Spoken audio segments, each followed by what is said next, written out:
Hello students, welcome to my YouTube channel. बच्चों, आज कक्षा 9 के लिए यूपी बोर्ड द्वारा जारी जो आदर्श प्रश्न पत्र है, मॉडल पेपर जो जारी किया गया है सत्र 21-22 के लिए नए पैटर्न के आधार पर यह बोर्ड ने जारी किया है। इसका पूरा सलूशन मैं लेकर के आया हूं आपके लिए।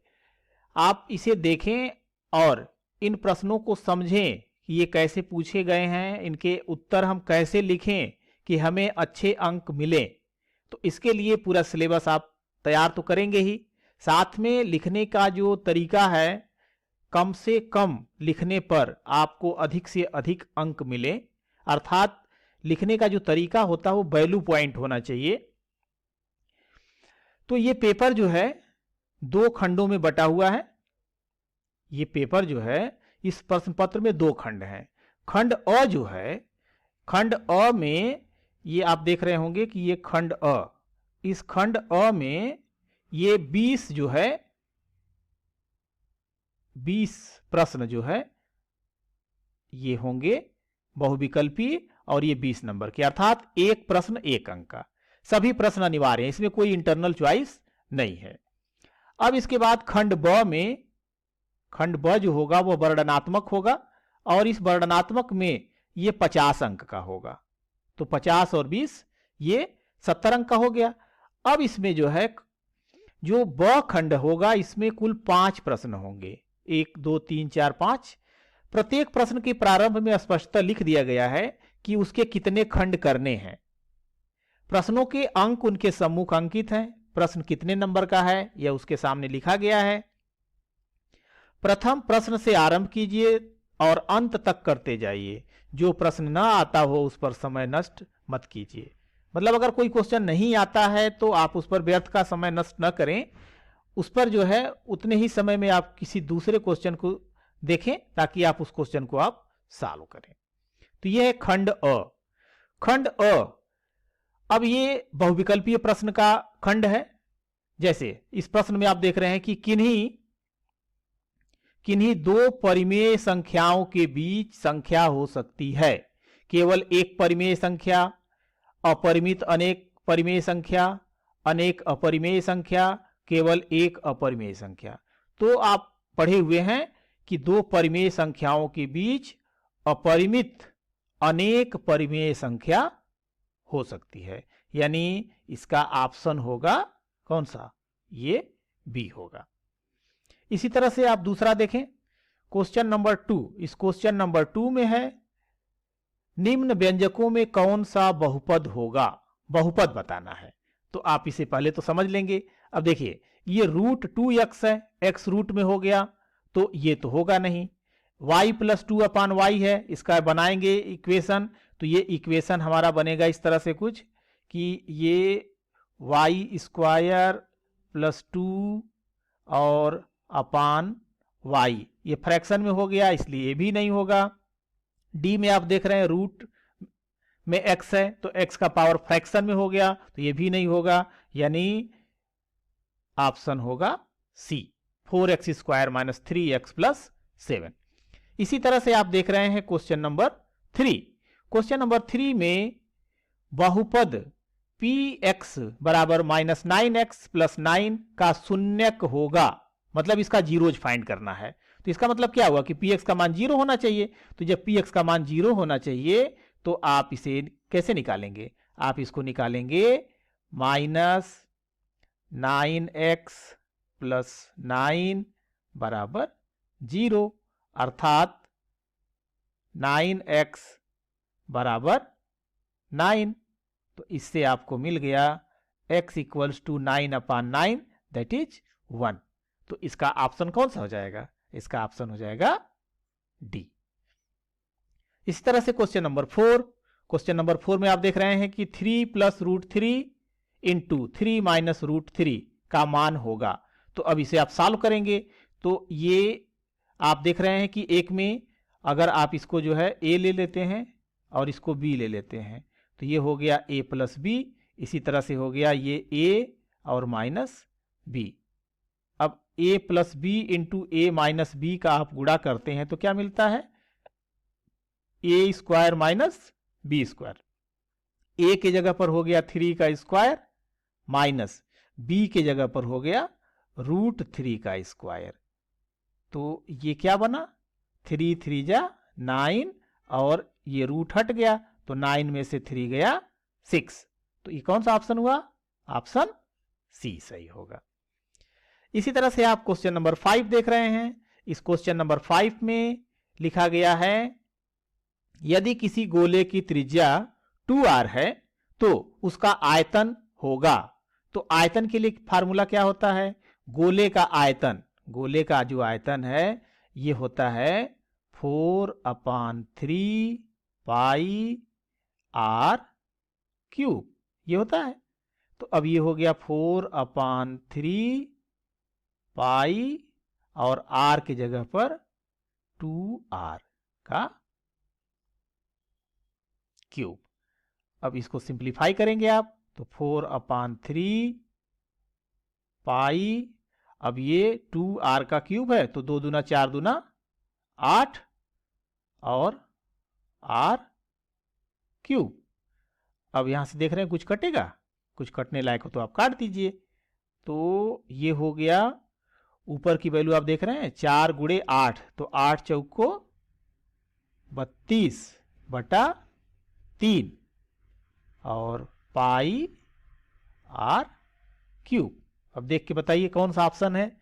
तो अब आप देख रहे होंगे कि इसमें ऑप्शन है डी, 32/3 पाई r क्यूब। इसी तरह क्वेश्चन नंबर 6, क्वेश्चन नंबर 6 देखिए।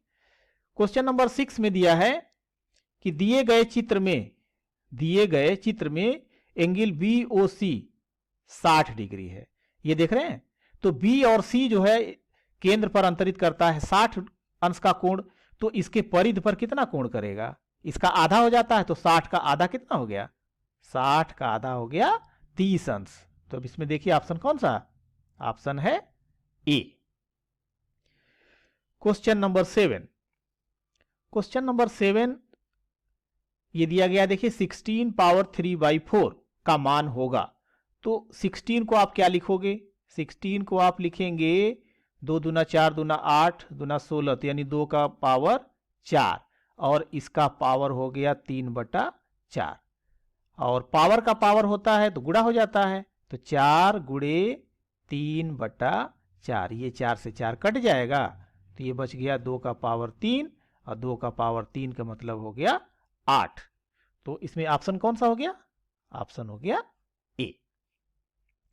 बहुपद y पावर 97 प्लस 97 को y प्लस 1 से भाग देने पर शेषफल होगा। तो y प्लस 1 से भाग देना है, इसका मतलब क्या हुआ कि y प्लस 1 बराबर 0 यानी y बराबर -1। तो अब ये y पावर 97 प्लस 97 में इसको पुट करेंगे तो y की जगह पर -1 तो -1 और पावर 97 और प्लस 97। अब इसका पावर जो है आड पावर है तो ये ऋणात्मक होगा तो -1 और प्लस 97 यानी ये हो गया 96। तो ऑप्शन कौन सा हो गया, सी, ऑप्शन सी हो गया 96। क्वेश्चन नंबर 9, 36/100, ये 36/100 का दशमलव प्रसार है। तो आप अगर हम ये सॉल्व करते हैं 36/100 तो ये हो गया 0.36 अंत हो गया। तो इसका मतलब कि यह कौन सा हुआ, 7 दशमलव होगा। क्वेश्चन नंबर 10, क्वेश्चन नंबर 10 में दिया गया है कि AB बराबर CF, ये देखिए ये बराबर इसके है, EF बराबर BD, EF ये जो है इसके बराबर है। एंगल AF, ये आप जो एंगल देख रहे हैं एंगल AFE ये एंगल और DBC सी, यानी इसमें आप ये कह लीजिए कि ये एंगल और ये एंगल बराबर हैं। तो किस सर्वांग समता से यह सर्वांग सम होंगे? अब देखिए, अगर आप ए बी और एफ सी में एफ बी कॉमन है, दोनों को जोड़ देंगे तो ए एफ और बी सी बराबर हो जाएंगे। इसके बाद बी डी जो है वह ई एफ के बराबर है, और ये एंगल, तो ये साइड और इसके बीच का एंगल, ए माने दो साइड हो गई और एक एंगल हो गया, तो इसका मतलब हो गया कि साइड एंगल साइड से जो है यह कांग्रुएंट हो जाएगा। Question number 11, 99 power 28, 99 power 2 minus 98 power, तो इसको हम ए स्क्वायर माइनस बी स्क्वायर फार्मूले से सॉल्व कर दें तो एक ब्रैकेट में प्लस और दूसरे ब्रैकेट में माइनस 99 माइनस 98, तो जोड़ दीजिए तो 9 8 17 और 9 9 18 1 19, 197 और गुड़े यहां से तो 1 आ जाएगा, यानी ये आ गया आपका 197। तो 197 किस में दिख रहा है? Option B. बहुपद x power 5 minus x power 4 plus 3 की घात होगी, घात, तो इसमें कितनी है? x का पावर मैक्सिमम कितना है? 5 है, यहां पर 4 है, तो मैक्सिमम जो होता है वही कहा जाता है, तो x पावर 5 है, इसका मतलब कि इसकी घात होगी 5।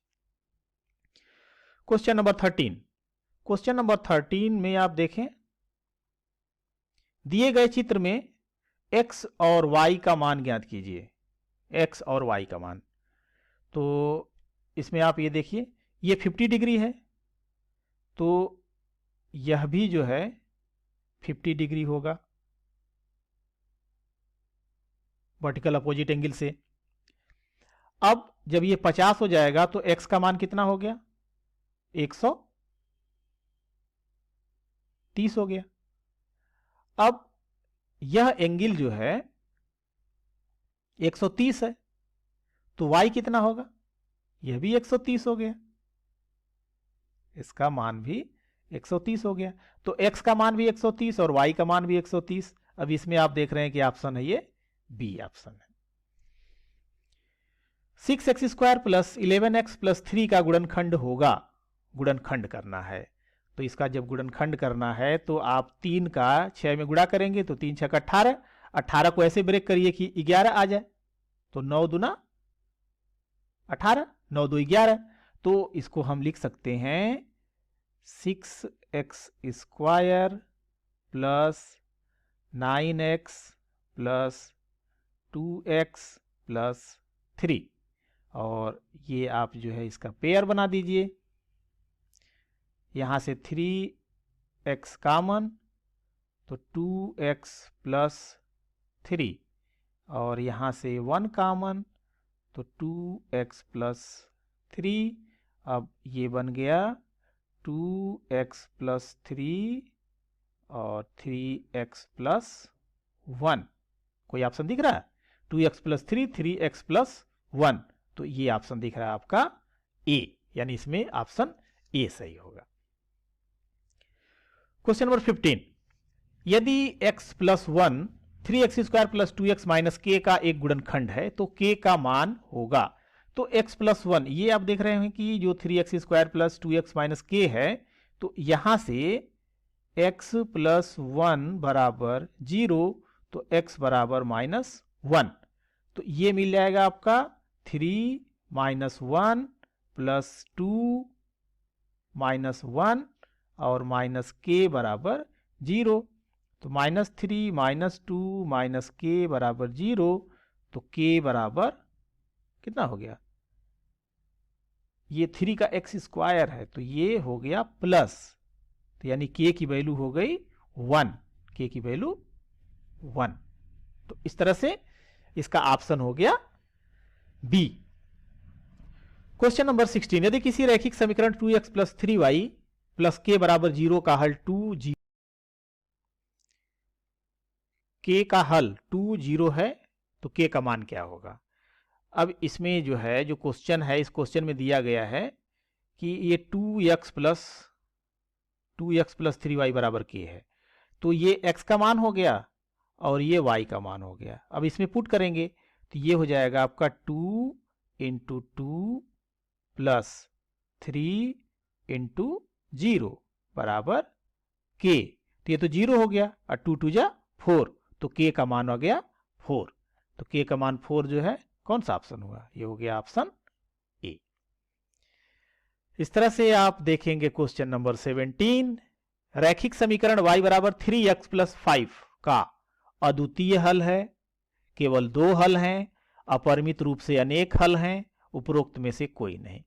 तो जो क्वेश्चन नंबर 17 है, अगर हम इसमें y equals to 3x plus 5 का ग्राफ प्लाट करते हैं तो एक स्ट्रेट लाइन मिलेगी, सीधी रेखा मिलेगी।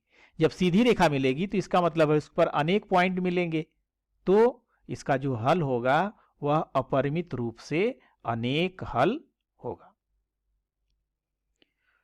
क्वेश्चन नंबर 18, क्वेश्चन नंबर 18 शंकु से संबंधित है।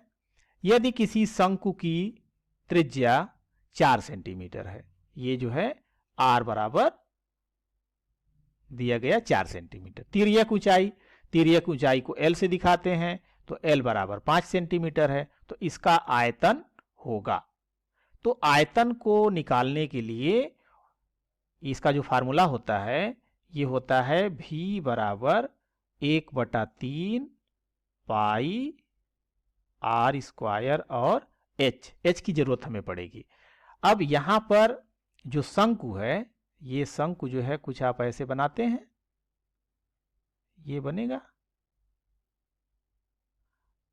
ये इसकी ऊंचाई है h, ये तिरछी ऊंचाई है, तो ये तिरछी ऊंचाई इसकी हो गई 5 और ये त्रिज्या हो गया इसका 4। तो h बराबर क्या मिलेगा, h बराबर 5 square minus 4 square under root 5 पचे 25 और 4 चौक को 16, तो ये बन गया √9 यानी 3, h का मान 3 मिल गया। अब इसमें पुट कर दीजिए तो ये 1/3 पाई और r की जगह पर 4 का स्क्वायर और गुणे h की जगह पर आ गया 3, ये 3 से 3 कट गया, 4 चौक को 16 पाई और सेंटीमीटर में दिया गया है तो यह सेंटीमीटर का क्यूब हो गया। तो अब देखिए कौन सा ऑप्शन हुआ, 18 का ए ऑप्शन हो गया। PE बराबर 0.37, तो PE नॉट, तो आपको पता है कि PE यानी जो प्रोबेबिलिटी होने की है और जो प्रोबेबिलिटी न होने की है, दोनों का सम होता है 1। तो इसका मतलब हो गया कि PE बार जो है 1 माइनस P होने की घटना, यानी 1 माइनस 0.37। तो अब इसको घटा दीजिए तो ये 3 हो गया और ये 9 में से 3 गया 6 हो गया, तो यानी 0.63, ये होगा बी। एक सिक्के को 50 बार उछाला जाता है तथा 25 बार चित्त प्राप्त होती है, इस घटना की प्रायिकता होगी। तो जो टोटल है ये हो गया आपका n, और कितने बार इसमें से घटना में से मिली यानी टोटल का हो गया, और जो घटना मिली इवेंट मिला ये कितना मिला, ये हो गया 25, कितने बार में, तो जो प्रोबेबिलिटी है यह प्रोबेबिलिटी हो गई PE बराबर 25/50, 25 दूना 50 हो गया, तो ये 1/2, तो इसका ऑप्शन हो गया बी। तो इस तरह से आपने देखा कि जो है ये आप 20 क्वेश्चन को जो है लगभग 20 मिनट में कर सकते हैं। अगर सूत्र आपने याद रखा है तो ये 20 क्वेश्चन को आप 15 से 20 मिनट के अंदर कर सकते हैं। अब इसी तरह से खंड ब, तो निम्नलिखित में से किन्हीं 5 खंडों को हल कीजिए। परिमेय संख्याओं 5/7 और 9/11 के बीच की 4 अलग अलग अपरिमेय संख्या ज्ञात कीजिए। इसमें आप देख रहे होंगे कि 5/7 और 9/11 के बीच अपरिमेय संख्या, तो 5/7 और 9/11 को दशमलव में आप चेंज कर लीजिए। तो अब खंड ब से सभी प्रश्नों का हल जो है ये यहां पर नीचे दिया गया है। ये आप देख रहे होंगे कि यहां से ये आदर्श प्रश्न पत्र का पूरा सलूशन है। इसमें कुल पेजों की संख्या 10 है, जिसमें से कि खंड अ में ये बहुविकल्पीय प्रश्नों के सभी उत्तर दिए गए हैं। और खंड ब से देखिए कापी में किस तरह से लिखना है। तो 1 का क है, तो 5/7 को दशमलव में भाग कर लेंगे इसको, तो 0.7142। 9/11 को करेंगे तो ये 0.8181। अब इसके बीच में अपरिमेय संख्या चाहिए। तो अपरिमेय संख्या में आपने पढ़ा हुआ है कि वह रिपीट नहीं करता है। जैसे 0.72 यानी 7 से बड़ा होना, 7 1 से बड़ा होना चाहिए और 8 1 से छोटा होना चाहिए। तो 7 1 से बड़ा मतलब हम 7 2 से लेके चल सकते हैं। तो 7 2 से शुरू करके आप अपने हिसाब से कोई भी नंबर लिख सकते हैं। नंबर लेकिन ऐसे लिखेंगे कि जैसे 0.7201, फिर 2 0 2, इस तरह से 3 0, और इसी तरह से यहाँ पे आपने 7 2 लिया तो यहाँ पे 7 3 7 4 7 7, इस तरह से इसके बीच में हम अनंत संख्याओं को जो है लिख सकते हैं। 1 का ख, इस ख में दिया गया है कि 11 का पावर 1/2 बटा 11 का पावर 1/4। यहां पर आप जो देख रहे हैं ये बटा है, ये तो ये हो गया आपका a पावर m बटा a पावर n। तो a power m minus n, तो 1/2 माइनस 1/4।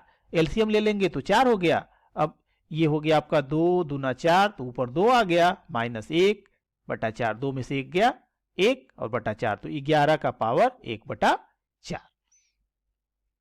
1 का ग, 1 के ग में क्वेश्चन दिया गया है। इस क्वेश्चन में कहा गया है कि ABC एक त्रिभुज है। इस त्रिभुज में A का जो बाइसेक्टर है वह इन भुजाओं को बराबर बराबर लंबाई में बांट देता है। इसका मतलब हो गया कि ये BD और ये DC जो है दोनों बराबर है, तो BD बराबर DC हो गया। और ये कोण 90 डिग्री हो गया। ये बाइसेक्टर है, तो यहां पर जो एंगल है, यह एंगल जो होगा अगर थीटा है तो यह भी एंगल थीटा होगा। ये दोनों बराबर हैं, तो BAD और CAD बराबर हैं और AD दोनों में कॉमन है, उभयनिष्ठ है। इसका मतलब कि आप कह सकते हैं कि ADB और ADC क्या है, कांग्रुएंट है। तो जब कांग्रुएंट है तो उसमें आपको पता है कि CPCT से आप कह सकते हैं कि ये भुजा इस भुजा के बराबर होगी। तो जब ये दोनों भुजाएं बराबर हो गई तो ये त्रिभुज कैसा हो गया? दो भुजाएं बराबर होती हैं तो त्रिभुज को क्या बोलते हैं? समद्विबाहु त्रिभुज। इसी तरह से क्वेश्चन नंबर 1 का घ है। 1 के घ में दिया गया है कि ये AB, यहां पर AB और DE, क्वेश्चन में थोड़ा सा मिसप्रिंट था। क्वेश्चन मिसप्रिंट ये है कि AB जो है वहां पर दिया है कि AE के पैरेलल, तो AE के पैरेलल हो ही नहीं सकता, यह DE के पैरेलल है। तो जब ये पैरेलल है ये 35 डिग्री है, जब ये 35 डिग्री है और ये लाइन पैरेलल है, तो जो ये कोण होगा यह कोण भी कितना हो जाएगा? ये देखिए जेड बन रहा है, तो अल्टरनेट इंटीरियर एंगल है, अल्टरनेट इंटीरियर एंगल से ये हो जाएगा 35 डिग्री। तो इसका मान भी हो गया 35 डिग्री। अब इस त्रिभुज में हमें फाइंड करना है DCE। तो ये 35 53 है और ये 35 है, तो ये कोण कितना हो जाएगा? त्रिभुज के तीनों इंटीरियर एंगल का सम 180 होता है, यानी ये कोण हो गया 180 में से इन दोनों को घटा देते हैं, तो एंगल DCE बराबर 180 माइनस 53 प्लस 35, तो 180 माइनस 88 यानी ये 92 डिग्री। तो ये हो गया जो है एंगल DCE का मान। इसी तरह से 1 का अंग है। 1 के अंग में क्वेश्चन ये दिया गया है कि एक प्लेयर, एक जो है प्लेयर,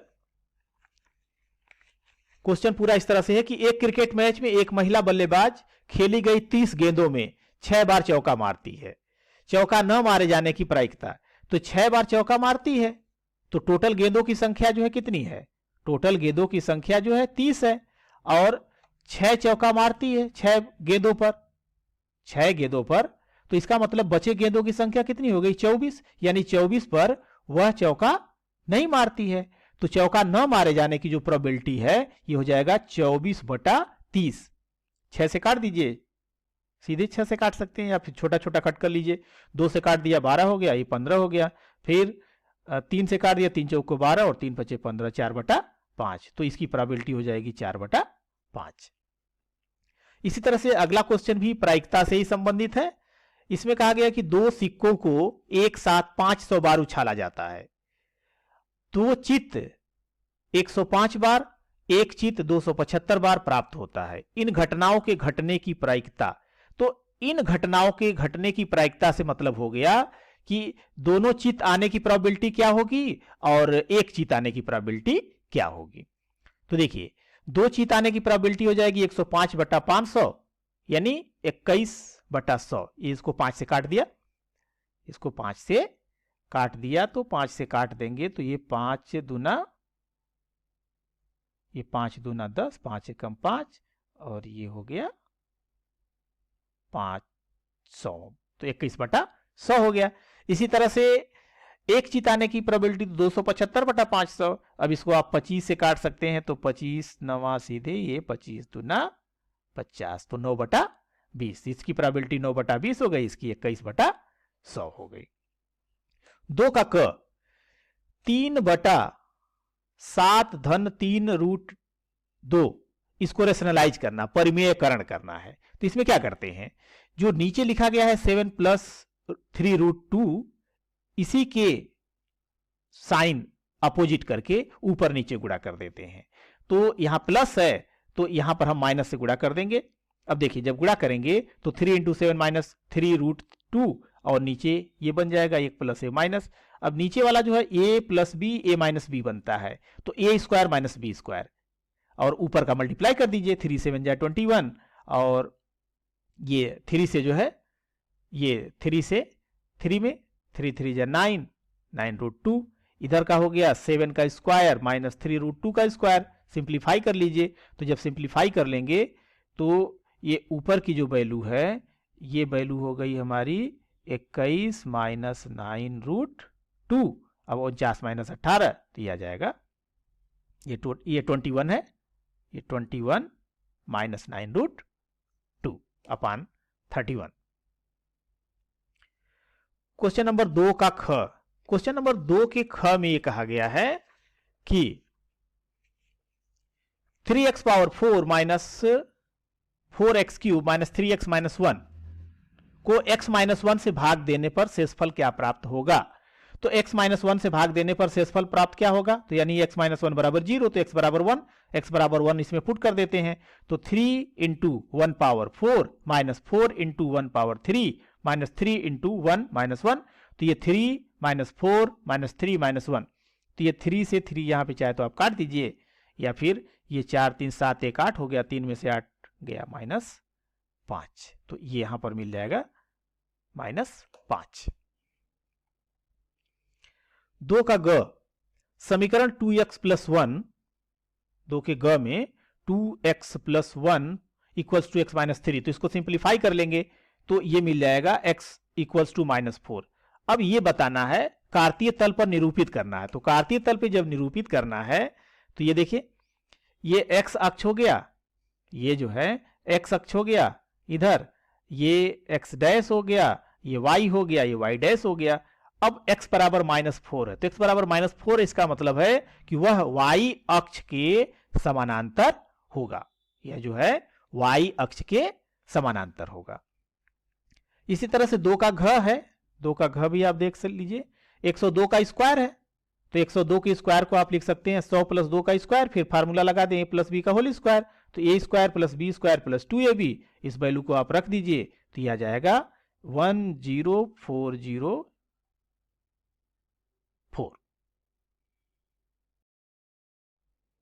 क्वेश्चन नंबर 3 है, निम्नलिखित में से किन्हीं 3 खंडों को हल कीजिए। इसमें जो है क ख ग घ ये 4 खंड दिए गए हैं। इन 4 खंडों में से 3 खंड को करने हैं। तो ये सलूशन आपको अभी नीचे बताता हूं। ठीक इसी तरह से क्वेश्चन नंबर 4 जो है, क्वेश्चन नंबर 4 में से किसी एक खंड को हल कीजिए। ये देख रहे हैं 8 नंबर का क्वेश्चन है, लॉन्ग आंसर है। तो यहाँ पे क और ख में से किसी एक को सॉल्व करना है। ठीक इसी तरह से क्वेश्चन नंबर 5 है। इस क्वेश्चन नंबर 5 में से किसी एक खंड को हल कीजिए, क और ये ख, यानी क और ख में से कोई एक क्वेश्चन। तो जो क्वेश्चन आपको अच्छे से आ रहा हो आप उस क्वेश्चन को प्रयास करेंगे। यहां पर दोनों सलूशन माने सभी क्वेश्चन के सलूशन दिए गए हैं। तो ये देखिए 3 का क का क्या कह रहा है इस क्वेश्चन में, देखिए कि एबीसीडी एक चक्रीय चतुर्भुज है। एबीसीडी जो है एक चक्रीय चतुर्भुज है जिसके विकर्ण एक बिंदु ई पर प्रतिच्छेद करते हैं। यदि angle DBC 70 degree, BAC 30 degree, तो बीसीडी का मान ज्ञात कीजिए। पुनः यदि एबी बराबर बीसी हो तो ईसीडी का मान ज्ञात कीजिए। तो इसमें आप देख रहे हैं कि ये जो दिया गया है वो दिया है डीबीसी 70 डिग्री, डीबीसी। तो ये देख रहे हैं डी और ये बी और ये सी। तो ये डीबीसी ये दिया गया है कि ये 70 डिग्री, ये कोण 70 डिग्री है। तो जब डीसी जो है बी पर 70 बनाता है तो यही डीसी जो है ए पर भी कितना बनाएगा, 70 बनाएगा। तो ये कोण भी हो जाएगा 70 डिग्री। ठीक इसी तरह से बीएसी 30 डिग्री है, बी ए सी ये 30 डिग्री है। तो बी ए सी 30 डिग्री है, यानी बीसी जो है ए पर 30 बनाता है। तो बीसी जो है डी पर भी क्या बनाएगा, ये जो एंगल बन रहा है उसी आर्क द्वारा बन रहा है, तो ये भी 30 डिग्री बनेगा। तो इस तरह से डी ए बी का जो मान होगा 70 प्लस 30, ये जो है ये पूरा एंगल यहां से यहां तक का ये एंगल, ये पूरा एंगल, तो ये पूरा एंगल हो गया 70 प्लस 30 यानी 100 डिग्री हो गया। अब इसी तरह से कह रहा है कि ये एबीसीडी एक चक्रीय चतुर्भुज है, तो एंगल डीएबी और बीसीडी 180 डिग्री होगा, सप्लीमेंट्री होता है। तो इससे बीसीडी मिल जाएगा 80 डिग्री। फिर कह रहा है कि एबी और बीसी दोनों बराबर हैं। तो एबी और बीसी जब बराबर हैं तो एंगल बीएसी और एंगल बीडीसी ये भी बराबर होंगे 30 डिग्री, और एसीबी और एडीसी भी बराबर हैं। तो बीसीडी 80 डिग्री हो गया। अब एसीबी प्लस ईसीडी 80, तो ईसीडी बराबर 80 माइनस 30 यानी 50 डिग्री हो जाएगा। इसी तरह से 3 का ख, 3 के ख में कहा गया है कि यदि एक वृत्त की 2 समान जीवाएं वृत्त के अंदर प्रतिच्छेद करें तो सिद्ध कीजिए कि प्रतिच्छेद बिंदु को केंद्र से मिलाने वाली रेखा जीवाओं से बराबर कोण बनाती है। यहां पर यह प्रूफ करना है। तो यह जो है दिया गया है कि ए बी, यह ए बी और सी डी ये 2 बराबर जीवाएं हैं, माने 2 समान लंबाई की जीवाएं हैं। तो इसमें हम क्या करेंगे, इसमें जो है आप ओ से एक परपेंडिकुलर खींचेंगे एन, और ओ से यहां पर एक परपेंडिकुलर हो गया एम। थ्योरम के हिसाब से ओ एम इस पर परपेंडिकुलर होता तो ये 90 डिग्री, ये भी 90 डिग्री हो गया। और ई ओ यहां पर जो है उभयनिष्ठ हो जाएगा, लाइन मिला देंगे तो दोनों के लिए। तो इस तरह से हम E N E O N E और ओ एम ई इन दोनों को जो है सर्वांगसम प्रूफ कर दिए। जब सर्वांगसम प्रूफ कर दिए तो सीपीसीटी से क्या बनेगा, सीपीसीटी से होगा कि जो एम ई ओ है, एम ई ओ का मतलब ये एंगल और एन ई ओ ये एंगल, ये दोनों एंगल आपस में क्या होंगे, यानी ये थीटा होगा तो ये भी थीटा, यानी बराबर होंगे। यही आपको इसमें प्रूफ करना है। क्वेश्चन नंबर ग में कहा गया है कि एक त्रिभुज की भुजाओं का अनुपात 12:17:25 है। ये अनुपात इसका दिया गया है कि 12:17:25 है। तो मान लेते हैं कि भुजाएं जो है ये 12x, 17x और 25x है। तो परिमाप क्या होगा 12x plus 17x plus 25x, ये हो गया 54x। दिया गया कि इसका परिमाप 540 सेंटीमीटर है, तो x बराबर 540 बटा 54 यानी 10 आ गया x का मान। जब x का मान 10 आ गया तो लंबाई हो गई 12 दहा में 120 सेंटीमीटर, इसी तरह से 17 170 और ये 250। अब यहां पर हीरोन्स फार्मूला लगाएंगे, तो हीरोन्स फार्मूला में s बराबर a plus b plus c upon 2, पहले सेमी पेरीमीटर निकालेंगे, तो 120 प्लस 170 प्लस 250 बटा 2 यानी 540 बटा 2, तो ये आ गया 270। अब ये फार्मूला होता है त्रिभुज के क्षेत्रफल के लिए कि a बराबर under root S, S minus A, S minus B, S minus C. इसकी वैल्यू को हम यहाँ पर पुट कर देंगे और पुट करने के बाद इसको सॉल्व कर देंगे, तो ये आ जाएगा 9000 सेंटीमीटर स्क्वायर। 3 का घ भी जीवा पर आधारित है कि यदि दो वृत्त परस्पर दो बिंदुओं पर प्रतिच्छेद करते हैं, दो बिंदुओं पर, तो ये दोनों बिंदु जो है ये हो गया बिंदु A और ये हो गया बिंदु B, इन दोनों पर प्रतिच्छेद करते हैं, तो सिद्ध कीजिए कि उनके केंद्र उभयनिष्ठ जीवा के लंब समद्विभाजक पर स्थित है। मतलब कि इस पर जो है यह 90 डिग्री पर मिलते हैं, ये आपको यहां पर बताना है कि 90 डिग्री पर यहां पर मिलते हैं। तो एक जीवा के मध्य बिंदु और केंद्र को मिलाने वाली रेखा जीवा पर लंब होती है, ये आप पढ़ चुके हैं। तो ओ एम ए बराबर 90, इसी तरह से ओ डैश एम ए बराबर भी 90 फिगर से। अब इन दोनों का सम कर दें तो 180 डिग्री हो गया। तो O M O dash, O M और ओ डैश एक सीधी रेखा हो गई। जब सीधी रेखा हो गई तो जो ए एम या ए बी जो है यह क्या हुआ, यह इसको दो बराबर भागों में विभाजित करता है, तो इसका मतलब है कि यह लंब समद्विभाजक है। 4 का क, निम्नलिखित में से किसी एक खंड को हल कीजिए। यहां पर दोनों खंड दिए गए हैं, दोनों में से किसी एक को हल करना है। यहां पर मैं आपको दोनों बताता हूं। तो एक तो है कि x cube minus 23x square plus 142x minus 120 बराबर, मैंने इसका गुणनखंड करना है।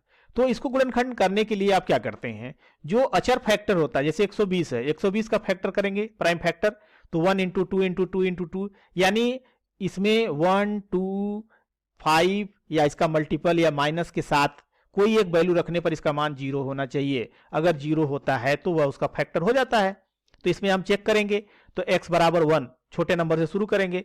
जब छोटे नंबर से शुरू करेंगे तो x बराबर 1 रखने पर अब देख रहे हैं इसका मान 0 हो जाता है। 1 रखेंगे तो ये 1, ये 23 और ये 142 और 120, 120 और 23 मिलकर 143, 142 और 1 143 यानी 0 हो जाएगा। तो यानी x माइनस 1 एफ एक्स का एक गुणनखंड होगा। तो x माइनस 1 से इसको डिवाइड कर दीजिए।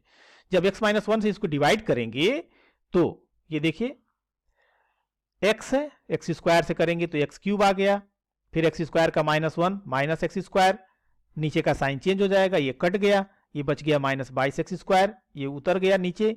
फिर इसके बाद यहाँ माइनस 22 एक्स स्क्वायर है और यहाँ पर x है, तो माइनस 22 यहाँ आ जाएगा, माइनस 22 एक्स, फिर गुणा करेंगे तो minus 22 x square plus 22 x, फिर साइन चेंज हो जाएगा, माइनस का प्लस, प्लस का माइनस, ये कट गया, 142 में से 22 निकल गया, 120 एक्स माइनस 120 प्लस यहाँ पर x का गुणांक 1 यानी यहाँ पे 120 कर लीजिए, तो 120 से कट के 0 हो गया। अब आप जो है x cube minus 23x square plus 142x minus 120, इसको आप लिख सकते हैं x minus 1 into x square minus 22x plus 120। अब इसको सिंप्लीफाई कर लेंगे, सिंप्लीफाई करने के बाद इसको फैक्टर कर देंगे तो x minus 1, x minus 10, x minus 12 आ जाएगा। 4 का ख है कि उपयुक्त सर्व समीका का प्रयोग करके, मतलब आइडेंटिटीज का प्रयोग करके इसको सॉल्व करना है। तो ये देख रहे हैं कि ये 3 का मैंने तीनों टर्म जुड़े हुए हैं और फिर इसका स्क्वायर करना है, यानी यह a plus b plus c का होल स्क्वायर या x plus y plus z का होल स्क्वायर का फार्मूला है। तो a प्लस बी, चूंकि यहाँ पर एक्स वाई जेड के टर्म में है इसलिए हम इसको ए बी सी ले लेते हैं। तो a plus b plus c का होल स्क्वायर, तो a plus b plus c का होल स्क्वायर, तो ये होता है a square plus b square plus c square plus 2ab plus 2bc plus 2ca। इसी फार्मूले पर इसको रख करके और एक्सपेंड कर देंगे, ये आ जाएगा मान। 5 का क, निम्नलिखित में से किसी एक खंड को हल कीजिए। पहला है एक अर्धगोलाकार टंकी 1 सेंटीमीटर मोटी एक लोहे की चादर से बनी है। यदि इसकी आंतरिक त्रिज्या 1 मीटर है तो इस टंकी को बनाने में लगे लोहे का आयतन ज्ञात कीजिए। तो ये देख रहे होंगे कि ये फिगर बनेगा तो कुछ ऐसा बनेगा। अब इसमें जो है इसकी जो मोटाई है यह 1 सेंटीमीटर है, ये जो है ये पूरा 1 सेंटीमीटर मोटा है, 1 सेंटीमीटर। तो 1 सेंटीमीटर मोटा है तो इसका मतलब क्या हुआ कि आंतरिक त्रिज्या और बाह्य त्रिज्या, तो यहां से लेकर के ये छोटी त्रिज्या हो गई r, और यहां से लेकर के और ये बाहर तक का हो गया कैपिटल R। तो जो कैपिटल R है वह स्मॉल r से 1 सेंटीमीटर छोटा होगा, तो 1 मीटर दिया गया तो इसको सेंटीमीटर में ले लेते हैं 100 सेंटीमीटर। तो बाहर वाला हो जाएगा 101 सेंटीमीटर और अंदर वाला हो जाएगा 100 सेंटीमीटर। अब टंकी को बनाने में लगा चादर, यह अर्ध गोलाकार है। तो अर्ध गोलाकार है तो गोले का आयतन होता है 4/3 पाई r क्यूब। अब यहां पर हम लगाएंगे 2/3 पाई r क्यूब माइनस 2/3 पाई r स्मॉल r क्यूब। 2/3 पाई बाहर ले लीजिए, r cube minus r cube. अब यहां पर वैल्यू पुट कर देंगे। कैलकुलेशन थोड़ा टेढ़ा है लेकिन नंबर भी ज्यादा है, 8 नंबर का क्वेश्चन है। इसको सिंप्लीफाई करेंगे तो ये आ जाएगा 2158723.81 सेंटीमीटर क्यूब। ये देख रहे हैं सेंटीमीटर क्यूब में आया, इसको मीटर क्यूब में बदल देते हैं। तो 1 घन मीटर का मान होता है 10⁶ सेंटीमीटर क्यूब। तो 10⁶ इसको डिवाइड कर देते हैं, तो इसे डिवाइड कर देंगे तो 6 अंक के बाद दशमलव बाएं शिफ्ट हो जाएगा। तो 1 2 3 4 5 6, तो 2.1587। अब अगर हम इस 8 को कट करते हैं, इधर से कट करते हुए राउंड ऑफ में ले आते हैं, तो 8 को कट करेंगे तो ये क्या हो जाएगा, 5 का 6 हो जाएगा। अर्थात यहां पर ये इसका आंसर होगा 2.16 मीटर क्यूब। यानी टंकी को बनाने में जो लगा चादर है, यानी चादर का आयतन 2.16 मीटर क्यूब होगा। 5 का ख, त्रिभुज 5 सेंटीमीटर 12 सेंटीमीटर और 13 सेंटीमीटर वाले एक समकोण त्रिभुज ABC, ये समकोण त्रिभुज है ABC के परितः घुमाया जाता है। पहले इसको ये जो 12 सेंटीमीटर के परितः, इसके परितः, तो इसके परितः का मतलब क्या है कि ए को उठाइए और इसको ऐसे घुमा दीजिए। तो जब घुमाएंगे तो ये ऐसे कुछ बन जाएगा इसकी डिजाइन। यानी ये ऊंचाई जो है 12 सेंटीमीटर हो जाएगी और इसका रेडियस जो है वो 5 सेंटीमीटर हो जाएगा। तो इस तरह से जो शंकु बनेगा, ये इसकी आधार की त्रिज्या 5 सेंटीमीटर और हाइट 12 सेंटीमीटर। आयतन V1 बराबर 1/3 पाई r1 cube into h, value put कर दीजिए। ये 100 पाई सेंटीमीटर क्यूब, या पाई का मान रख दीजिए 3.14, तो 314 सेंटीमीटर क्यूब हो गया। सेकेंड पार्ट में करा कि यदि 5 सेंटीमीटर भुजा वाले के परितः घुमाया जाए, तो उसके परितः घुमाएंगे तो इसकी हाइट 5 हो जाएगी और बेस जो है 12 हो जाएगा। ये तिर्यक ऊंचाई उतनी ही बनी रहेगी। तो इस तरह से V2 बराबर 1/3 पाई r2 square h2, value put करेंगे तो आ गया 240 पाई सेंटीमीटर क्यूब। पाई का मान रख दीजिए तो 753.6 सेंटीमीटर क्यूब। दोनों ठोसों के आयतन का अनुपात, तो V1/V2 बराबर 100 पाई बटा 240 पाई। पाई के टर्म में काटने में आसानी है इसलिए हमने पाई के टर्म में छोड़ दिया।